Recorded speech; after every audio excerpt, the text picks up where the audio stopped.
2 Samuel chapter 24. Again the angel of the Lord burned against Israel, and he incited David against them, saying, Go and take a census of Israel and Judah.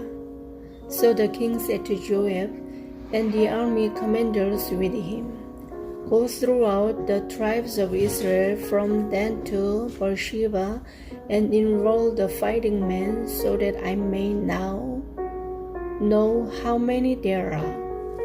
But Joab replied to the king, May the Lord your God multiply the troops 100 times over, and may the eyes of my lord the king see it.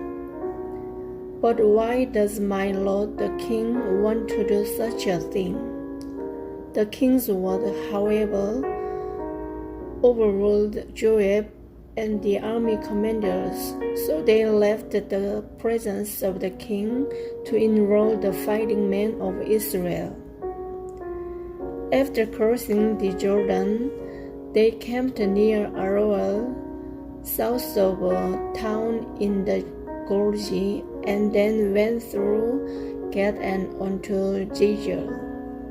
They went to Gilead and the region of Tarim-Hoshi, and onto Danjan and around toward Sidon. Then they went toward the fortress of Tyre and all the towns of the Hivites and Canaanites. Finally, they went on to Beersheba in the Negev of Judah. After they had gone through the entire land, they came back to Jerusalem at the end of 9 months and 20 days. Joab reported the number of the fighting men to the king. In Israel there were 800,000 able-bodied men who could handle a sword. In Judah 500,000. David was conscience-stricken after he had counted the fighting men, and he said to the Lord, I have sinned greatly in what I have done. Now, Lord, I beg you, take away the guilt of your servant. I have done a very foolish thing. Before David got up the next morning, the word of the Lord had come to Gad, the prophet, David's seer. Go and tell David, this is what the Lord says. I am giving you 3 options. Choose one of them for me to carry out against you. So Gad went to David and said to him, Shall there come on you 3 years of famine in your land, or 3 months of fleeing from your enemies while they pursue you, or 3 days of plague in your land? Now then, take it over and decide how I should answer the one who sent me. David said to Gad, I am in deep distress. Let us fall into the hands of the Lord, for his mercy is great. But do not let me fall into human hands. So the Lord sent a plague on Israel from that morning until the end of time designated, and 70,000 of the people from Dan to Beersheba died.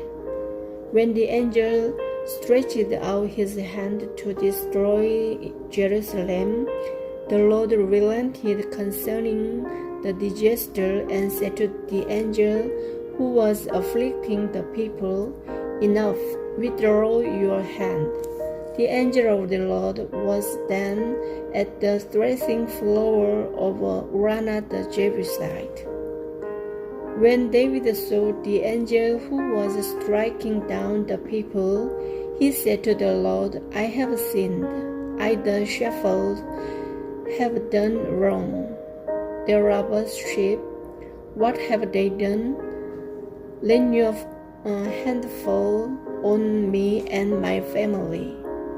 On that day Gad went to David and said to him, Go up and built an altar to the Lord on the threshing floor of Araunah the Jebusite. So David went up as the Lord had commanded through Gad. When Araunah looked and saw the king and his officials coming toward him, he went up and bowed down before the king with his face to the ground. Araunah said, "Why has my lord the king come to his servant to buy your threshing floor?" David answered, "So I can build an altar to the Lord, that the plague on the people may be stopped." Araunah said to David, "Let my lord the king take whatever he wishes and offer it up. Here are oxen for the burnt offering, and here are threshing sledges and ox yokes of the wood. Your Majesty," Araunah gives all this to the king. Araunah also said to him, "May the Lord your God accept you."